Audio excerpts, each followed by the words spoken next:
Good morning, good afternoon, good evening. This is the Angels in Politics broadcast. Remember, you are the news, and I am the white collar goon. I am attempting to refrain from giving myself any titles, any unwarranted titles. The misidentification of the human ego is the cause of most suffering, so I will not identify myself. Um, I just will be a servant. And I want to be an open servant so I can be used in the way that is most conducive to the universal order, the universal nature, God's will, and His way. So, have you had a meal as of yet? Have you eaten?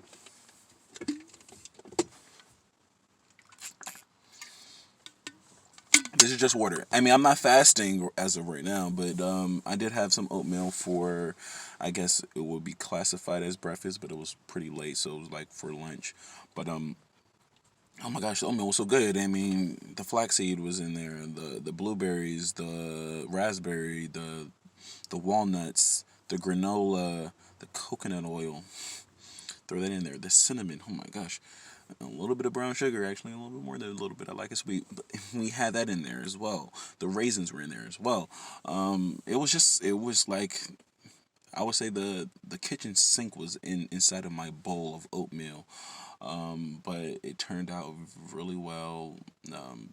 And had some toast with this, of course, whole wheat. But Dave's Killer Bread is like killing the game. They're not paying me for that, but like I'm just letting you know.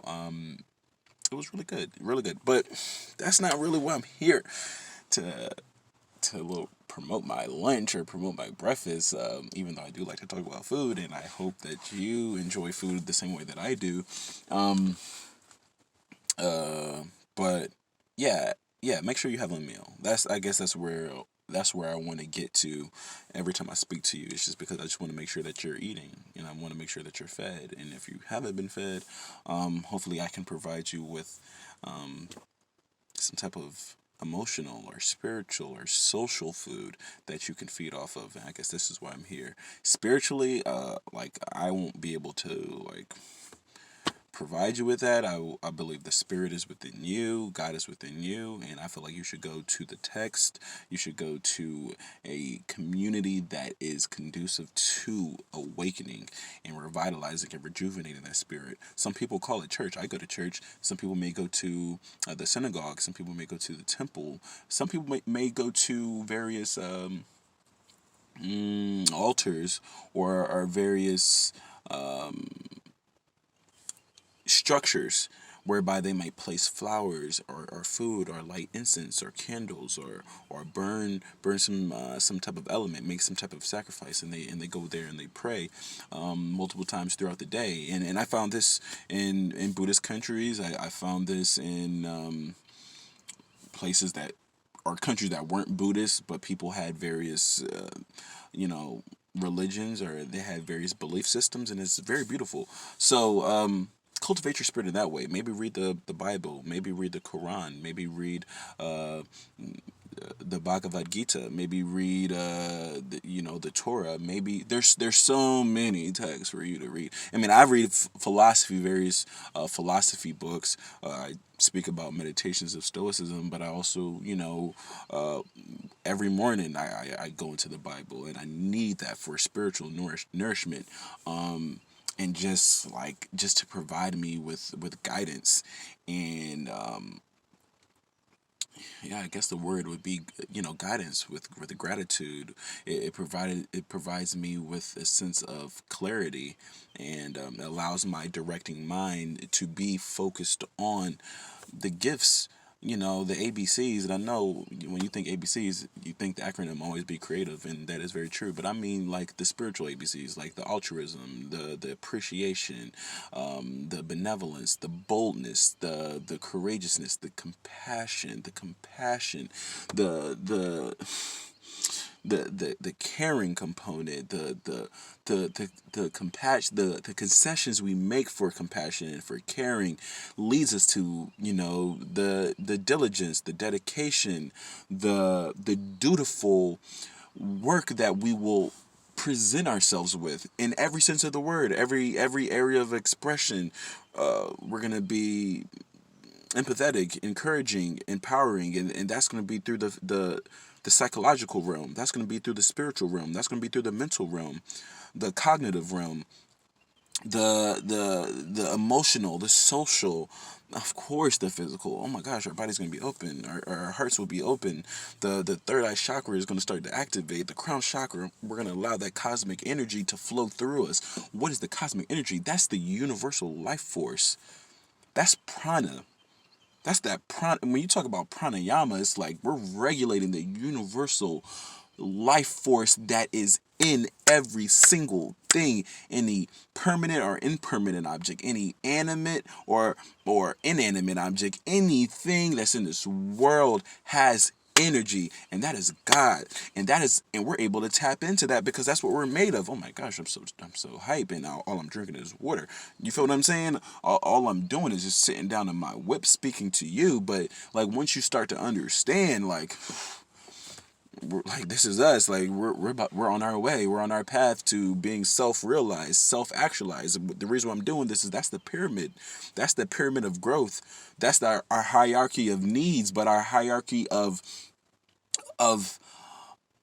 battle, of our hierarchy of overcoming, our indulgences, our impulses, my gosh, our hedonistic perspectives, our hedonistic pathologies, our ego, our pride, that is limiting us, but it's also, once we wrestle with it, once we battle it, once we go back and forth with it, that's what gives us the strength. Sis, like when I talk to you and I let you know that you are the archetypal superhero, when you are the quintessential superhero, I'm not saying that because like I'm here to size you up. I'm saying that you need to be accountable because like you are the integral puzzle piece that connects everything on this, on the, not on the face of this planet, in this whole universal realm. Like it's about you, homegirl. It's about you, homeboy. It's about what you choose to do with your directing mind, and once you direct your mind to noble virtues, the virtues of, kindness, of compassion, of empathy, of sympathy, of love, of generosity, of gratitude, of benevolence, of altruism, of appreciation, of simplicity of life, of an open heart, an open heart of just being understanding of different cultures, different people, and receiving that, of receiving their energy and being able to be a giver of your time, a giver of your creative, your passions, your artistic inclinations, your artistic proclivities. Once you're giving your soul to the universal forces that be, you're in accordance with nature, you're in alignment with your purpose, you're in alignment with God. You have fully synthesized and synchronized. Those words might sound nice, but that's just yoga. That's just yoga. That's just unison. That's just the union between the polarities of life. Somebody might say the good and the evil. Well, yeah, maybe, because that's us. There are parts of us that are so beautiful and they are so attractive. But then there's a part, I would say there might be a large part, depending on who you are. I'm just going to talk about myself right now. There are parts of us that we need to work on, and I won't say the word evil, but it is. There are parts of us that are not that becoming. All right, there are parts of us that are not like that attractive. There are parts of us that's like, damn, I didn't know you were like that, homegirl. Like, you were so beautiful in these streets, or you were so like articulate in the workplace. You had your facade, you had your mask on when I saw you at the whoop de whoop, but like now that we're comfortable, now that you've got yourself comfortable, now that I've seen you behind closed doors, I had no idea you felt this way. I had no idea you spoke like that. I had no idea that this was on your heart. That doesn't make you a bad person. That makes you a human. Do you understand? So it's like when we are working on overcoming these malevolent ways, or these not, I would even use the word sinister, but maybe malicious. Maybe we're just adapting and fully accepting pain, and we're transmuting this pain into aggressive behavior, to foul language, to despair, disdain, disappointment, and that grows into how we mistreat people, how we talk bad about homegirl, how we talk, how we cause pain. Maybe it's not just malevolence. Maybe it is strictly violence. Maybe we cause violence in somebody's life. Maybe there is a what's the term that I'm looking for? Maybe there is some sort of animosity. Like, we have to compensate for, like, the hurt that we felt in the past. We have to compensate for our shortcomings. We have to compensate for who did us wrong. So now we're walking around with, they say, a chip on your shoulder, but now we don't even have a chip. We have the whole motherfucking, fuck a chip. We have the whole enchilada, the whole bag, the whole Pringles can, like, and we're ready to dish it out whenever we see people. It's like, oh, you think I'm here for it? I'm not here for it. And here's how I'm going to express this to you. That part of us, that's our shadow. Integrate yourself with the shadow. But as you integrate yourself with the shadow or your dark energy, you're going to realize that you have to go through that in order to get to the root. And the root that's inside of you is perfect. It's perfection. Your soul is perfect. You can't be scarred. You can't scar the soul. The body is the vehicle. Your body is the instrument. Your body, of course, can be slapped up and thrown around and tossed about, and your feelings can get hurt. And some people are more adverse to, negative emotion than others. And we call that, neuroticism. There are some people who are in their head and who literally believe, based on their temperament, based on their personality traits, that, like, things are bad for them and people are out to get them. And if you say something to them, they're going to really take it to heart, because it really reaffirms or confirms or just really doubles down on their initial mindset of themselves or perspective of themselves. And if it's not that good in the first place, and now that you've said, I'm a piece of trash, I'm a piece of shit, and you call me fat, and you call me overweight, and you call me stupid, and you call me dumb, and you call me all these things, and I already call myself those things internally, boom, now it's just doubling down. Now I'm just in a downward spiral. Now I have to walk around and tell people I'm depressed.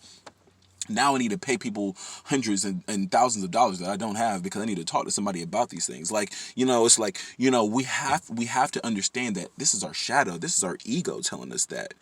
Once we converge and you have the culmination of the dark and the light, of the solar and the lunar, of the divine feminine and the divine masculine, it's hard to even get to the synthesis or the synchronicity, because we have so much baggage. We have so much that is, like,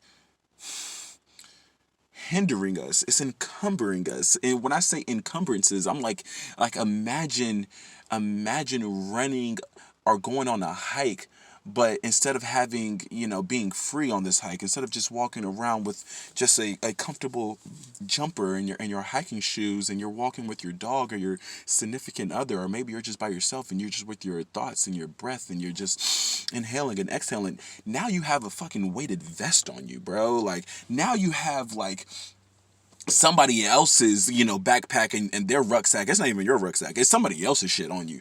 And you just have, like, weights on your back. You have the weighted vest. You got somebody else's rucksack. You got stones in your boots, and you're just walking around and you're just drudging about, and you're just like, yo, it's so heavy. It's so difficult, because you're struggling with internal, emotional, social, psychological, mental, cognitive baggage.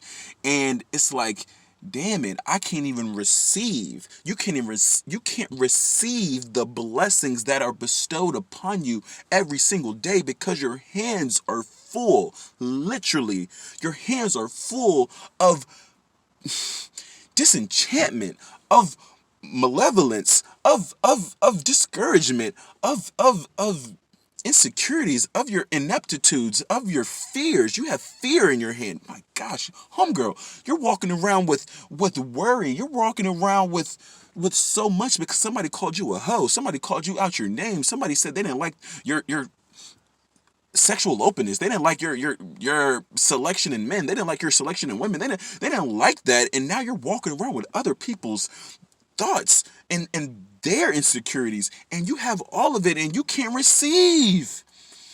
Nobody can pour into you because your glass is already full. Your cup is already full of of of wickedness. And you're not wicked. It's everything else in the world that you're accepting, and you can't. And that's blocking your soul from shining. That's blocking the radiance. That's blocking the that's blocking the Christ consciousness. You can't allow the cosmic energy to enter your crown chakra, through your third eye chakra, through the throat chakra, to the heart chakra, through the solar plexus chakra, down to the sacral chakra, into the root chakra, because you're blocked. You have the ceiling. The encumbrances have blocked all of that. Your fears have blocked that. That animosity you have, that hatred you have, that disdain, that despair, that all of that is being blocked. It's like a cloud. Like the sun can't shine because the clouds are heavy.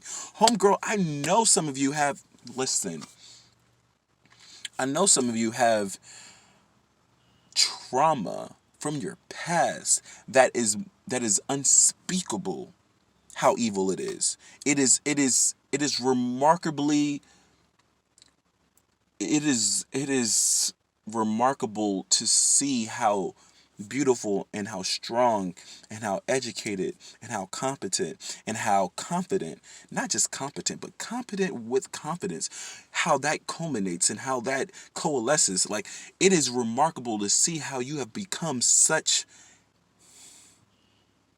a model, a model of the divine feminine, knowing that you have undergone, knowing what you have knowing what transpired in your past, knowing the violence, the trauma, the harassment, the shortcomings from people that you had no control over. You couldn't control your family. You couldn't control that you were placed in this social environment. You couldn't control what social dominance hierarchy you were born into. You couldn't control your biology or your anatomy, your bone structure. You couldn't control the religion you were born into. You couldn't control your skin color. You couldn't control the education, aptitude, or the education status, or the economic status of your mother or your father, of your grandparents. You couldn't control that, but you have been affected by this. Of course you have. But where are you at with it right now? How are you transmuting that pain? How are you holding on to that? If you're still walking around expecting somebody, some person, some individual to give you the pat on the chest, pat on the back. Hopefully they don't pat your chest, homie. But like, hopefully, like, if you're waiting for somebody to say, we get it, then like that's me. I understand. But the accountability is coming in right now. The accountability is following right after I say, homegirl, you did it.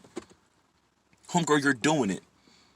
Homegirl, you are the quintessential. You are the archetypal. You are the superhero. You are everything that and it's not about me, everything that God wants you to be. You are perfect. But you holding on to the evil, you holding on to the pain, you holding on to the harm, you holding on to it is not allowing you to become self-actualized. It's not allowing you to become self-realized. It's not allowing you to become your true self, and your true self is God. That's who you are. You better get used to it, homegirl. And if you're God, you have a lot of things to worry about. You got a lot of things to take care of. You got a lot of things to do. A lot of things to do. All right? So get prepared for it. Expand your cognitive bandwidth. Expand your spectrum of consciousness. Expand your emotional self, your social self, your spiritual self, so you can release. And I'm talking about like uninhibitedly. Like, I'm talking like in an uninhibited, unadulterated, full on manner. You're just releasing, like purging your gifts of of encouragement, of empathy, of kindness, of joy, of sophistication, of refinement, of education, of harmony. My gosh, of homegirl. I'm talking about you. I'm talking about you. Namaste and namaskar.